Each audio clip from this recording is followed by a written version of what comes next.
Kaloka umano pala ang nangyari kay Charo Santos. Imagine, nagising na lang siya isang araw na wala na siyang boses.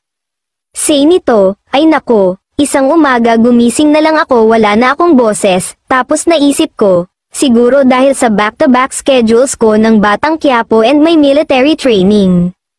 Bumagsak ang immune system ko. I was given strict instructions by my doctor not to talk, not to even whisper.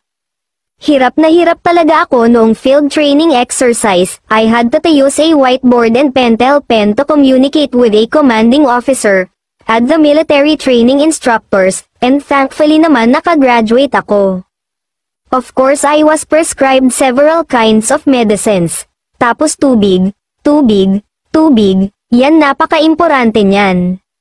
So ngayon medyo bumabalik na ang boses ko, a bit raspy, pero may lumabas na, and hopefully next week makabalik na ako sa taping ng Batang Quiapo.